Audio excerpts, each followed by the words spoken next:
The restaurant was one of the finest in Carmel by the Sea, an elegant upscale establishment that prided itself on exclusivity, the kind of place where reservations had to be made weeks in advance, where the staff carried themselves with an air of superiority, and where certain guests were subtly judged based on their appearance. On this particular evening, a tall, older man in a simple jacket and jeans stepped through the grand entrance. His face was lined with years of experience, his stride steady, unhurried. He didn't demand attention, yet his presence commanded it. A young waitress, fresh on the job and eager to prove herself among the elite clientele, spotted him immediately. She frowned. He didn't look like the usual type who dined here. No designer suit, no flashy jewelry, just an old man who in her eyes had probably wandered in by mistake. She approached, her tone laced with condescension. "Sir, I think you might be looking for somewhere else. This is a fine dining restaurant." The man raised an eyebrow, amused but saying nothing. She crossed her arms. "A reservation is required," she added sharply, glancing toward the host. Stand as if expecting him to turn around and leave. Another waiter who had been watching from the side recognized the man immediately. His face paled. He hurried over and whispered something in her ear. The moment she heard the name, her confidence faltered. Her eyes widened. Clint Eastwood, the legendary actor, the award-winning director, the man who had not only built an empire in film but was also unknown to her, the owner of the very restaurant she had just tried to turn away. She swallowed hard. "Oh, I didn't realize." Eastwood let out a quiet chuckle, shaking his head. "Well, now you do," he said simply. By now, the restaurant's general manager had rushed over, visibly flustered. "Mr. Eastwood, my apologies, sir. Of course we have a table for you." The waitress stood frozen in place, her earlier arrogance now replaced by embarrassment. But Eastwood, never one to make a scene, simply patted her shoulder as he walked past. "Next time," he said with a smirk, "might be a good idea to know who owns the place before you start turning folks away." He took his seat at a prime table by the window, the staff now falling over themselves to ensure he was treated with the utmost respect. The young waitress, red-faced, quietly disappeared into the kitchen, having learned a lesson she would never forget. As Clint Eastwood sipped his drink, watching the sunset over Carmel, he couldn't help but chuckle to himself. Some people judged too quickly, but life had a funny way of setting them straight. As Clint Eastwood sat at his table, the restaurant bustled around him, but he remained unfazed. He had spent a lifetime dealing with people who underestimated him. This was nothing new. The general manager personally took his order, ensuring everything was prepared to perfection. The rest of the staff, now fully aware of who he was, treated him with the kind of reverence usually reserved for royalty. But Clint wasn't interested in special treatment. He had come here for a quiet evening, not a spectacle.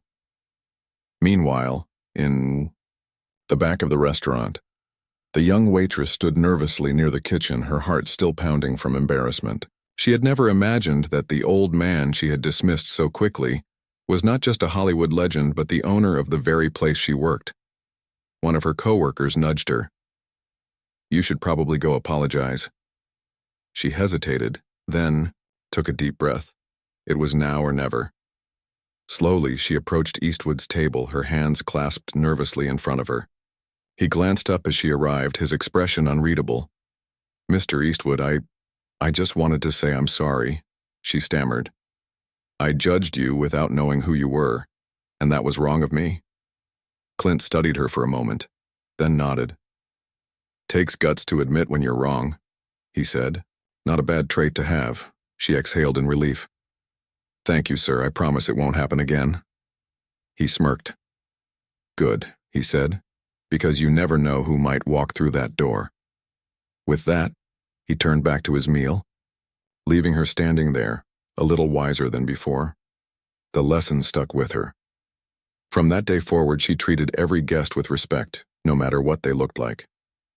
And though Clint Eastwood rarely spoke of the incident, those who worked at the restaurant never forgot the night the legend himself taught an unforgettable lesson, one not about power or status, but about humility, respect, and the simple truth that appearances could be deceiving. As for Eastwood, he finished his meal, tipped generously, and walked out the door just as he had come in, quietly, confidently, and without needing to prove a thing. Because at the end of the day, he didn't need recognition. The world already knew exactly who he was. A few weeks passed, and the incident at the restaurant became something of a legend among the staff. Everyone had heard about the young waitress who had unknowingly mocked the owner, and how Clint Eastwood had handled it with the kind of quiet authority that made him who he was. For the waitress, however, it wasn't just a story. It was a lesson she carried with her every day. She had learned firsthand that true greatness didn't need to announce itself, and she made sure never to judge another customer too quickly again. One evening, as she worked her usual shift, she noticed something surprising. Clint Eastwood had returned. This time he walked in with a small group of close friends, his presence just as calm and effortless as before. Despite the nerves creeping up in her chest, she gathered her courage and approached his table with a steady voice. "Good evening, Mr. Eastwood. Welcome back. May I take your order?" He looked up at her, a faint glimmer of recognition in his eyes. Then, to her surprise, he smirked. "You again?" She nodded, her posture straight. "Yes, sir. And I promise this time I know exactly who I'm talking to." Eastwood chuckled, clearly amused. "Good," he said, setting the menu down. "Then, let's get a steak going." As she took his order and walked back toward the kitchen, she couldn't help but smile. She had been humbled, sure, but she had also been given a rare second chance. And in that moment, she understood something. Even deeper about Clint Eastwood, it wasn't just that he was famous. It wasn't just that he was successful. It was that he carried himself with the quiet confidence of a man who knew exactly who he was, without ever needing to remind anyone. And that, more than anything, was what made him a legend. As the night went on, Clint Eastwood and his guests enjoyed their meal, talking in low, relaxed voices. The waitress, now fully aware of the man she was serving, remained professional but attentive, ensuring everything was just right. She was determined to show she had learned from her mistake, not just in how she treated Clint, but in how she treated every customer who walked through the door. At one point, as she refilled Clint's coffee, he glanced up at her. "You enjoying the job?" he asked casually. She was caught off guard by the question, but nodded. "Yes, sir. I've learned a lot." He gave a small nod, taking a sip of coffee. "That's good. Learning's the trick to not making the same mistakes twice." She smiled, knowing full well that he was referring to their first encounter. "I won't," she assured him. By the end of the night, Clint paid his bill and left a generous tip, one that made the waitress's eyes widen when she saw it. But more than the money, it was the simple fact that he had come back, that he had given her the opportunity to prove herself, that meant the most. As Clint and his friends walked out the door into the cool Carmel night, the restaurant seemed to exhale with them. Some staff members still whispered about his presence, but for the waitress, the experience was more than just another brush with fame. It was a lesson in humility, in second chances, and in the quiet power of a man who didn't demand respect. He simply earned it. And as Clint Eastwood disappeared down the street, his silhouette fading into the darkness, she knew she'd never forget the man who had walked into the restaurant that night. Not because of his fame, but because of the way he carried himself, with dignity, patience, and the kind of confidence that couldn't be faked. Days turned into weeks, and life at the restaurant returned to normal, but for the young waitress, things weren't quite the same. She found herself thinking about that night often, not just about Clint Eastwood's quiet authority, but about the way he had handled the situation with grace instead of arrogance. One evening, as she wiped down a table near the front window, she saw something that made her heart skip a beat. Clint Eastwood was back. This time, he was alone, dressed as casually, as before, his familiar steady stride carrying him toward his usual seat by the window. He didn't need a reservation. He didn't need an introduction. He simply belonged. The waitress took a deep breath and made her way over. "Good evening, Mr. Eastwood," she said with a polite smile. "It's nice to see you again." Looked up at her, that same knowing smirk tugging at the corner of his lips. "Well," he said, "I figured I'd see if you ran off after all that." She chuckled, shaking her head. "No, sir. Still here. Still learning." He nodded approvingly. "Good." She took his order, black coffee, steak, medium rare, and hurried off, determined to make sure everything was perfect. As he sat waiting, other guests glanced over, recognizing him but too intimidated to approach. That was the thing about Clint Eastwood. He didn't need bodyguards or an entourage to command respect. His presence alone was enough. When his meal arrived, he took a bite, gave a small nod of approval, and continued eating in silence. The waitress, though still a bit nervous, felt something different this time. She wasn't just serving a legend. She was serving a man who had, in his own quiet way, changed her perspective on how to treat people.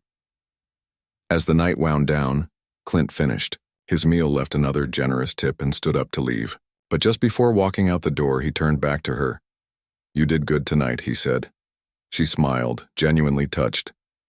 "Thank you, Mr. Eastwood." He tipped his head slightly, then walked out into the night, disappearing just as effortlessly as he had arrived. The waitress stood there for a moment, watching him go before finally turning back to her work. But something had changed. She had started this job thinking that prestige came from fancy clothes, expensive meals, and high-end customers. But now, she understood something far more valuable. Real respect wasn't about status.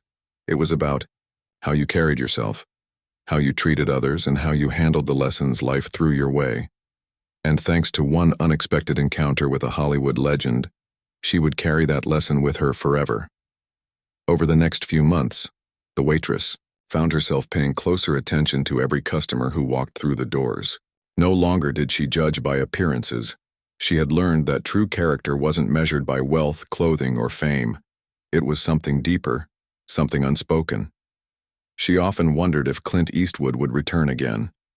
Each night as she worked her shift, she'd glance toward the entrance, half expecting to see his familiar silhouette step through the door.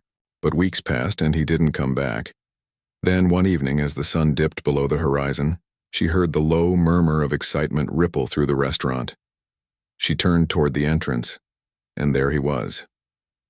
This time, something was different. He wasn't alone. Clint Eastwood had brought company, 2 men and a woman, all well-dressed but not flashy, the kind of people who carried themselves with quiet confidence. They were seated at his usual table, and as the waitress approached, she overheard one of the men say, "Clint, I've got to hand it to you. This place is fantastic." Clint smirked.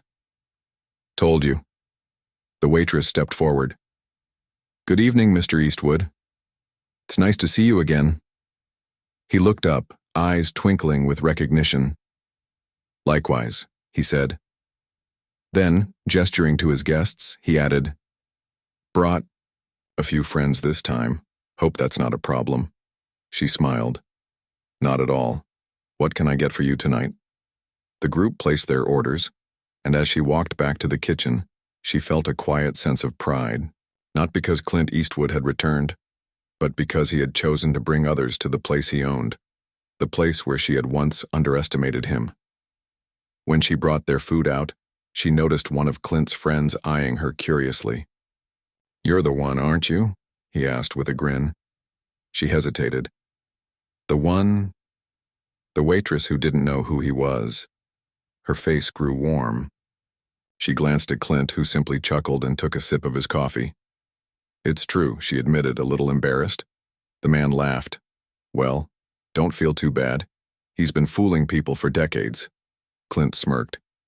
"Comes in handy sometimes." The table erupted into laughter, and for the first time the waitress felt completely at ease. She had gone from making a humiliating mistake to being part of a story Clint Eastwood himself was now telling. As the night went on, the meal stretched into hours. The conversation at Clint's table was relaxed, full of old stories and quiet chuckles. It was clear that these weren't Hollywood types looking for attention. They were real friends, the kind that money or fame couldn't buy. When the meal ended, Clint once again left a generous tip, but this time, before he left, he looked at the waitress and said something she'd never forget. "You've come a long way," he said. "Keep going," she nodded, unable to hide her smile. "I will, sir." Clint gave her a small nod, then walked out, his friends following close behind. As she watched him disappear into the night once more, she realized something. This job had started as just a way to pay the bills, a temporary stop on the way to something else.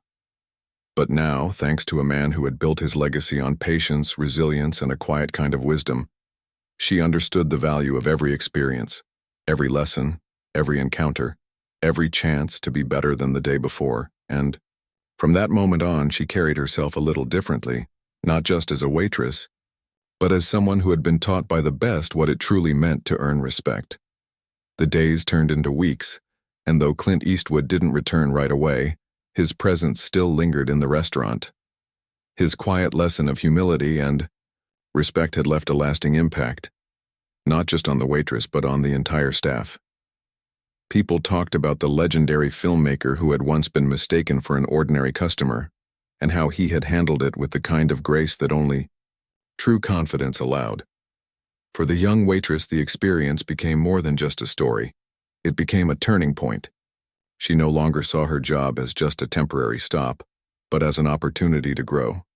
She paid closer attention to her work, treated every guest with the same respect, and even started learning more about the restaurant business. Then, one evening, when she least expected it, Clint Eastwood walked through the doors once more. This time she didn't hesitate. She greeted him warmly, leading him to his usual seat by the window. "Good evening, Mr. Eastwood. It's great to see you again." He gave her a small nod of approval. "You're still here?" "I am," she said with a smile. "And I've been learning," he smirked. "That so?" She nodded. "Actually, I've been thinking about working my way up in the business. Maybe management. Maybe even owning a place like this one day." Clint studied her for a moment, then gave a slow, approving nod. "That's a good goal." As the night went on, he enjoyed his meal in peace as always. But before he left, he did something unexpected. He pulled out a small business card, scribbled something on the back, and handed it to her. She glanced down. It had his name, a number, and a short note. "If you ever need advice, call me." Her breath caught in her throat. "Mr. Eastwood, just keep at it," he interrupted with a smirk. "You'll get there." And with that, he walked out, the door once again.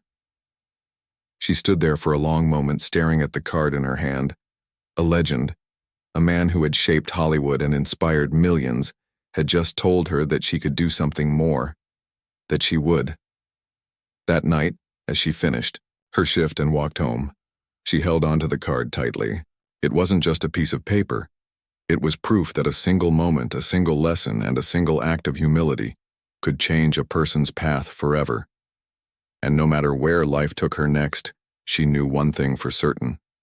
She would never judge anyone too quickly again, because you never knew who might walk through the door, or who might change your life with just a few simple words.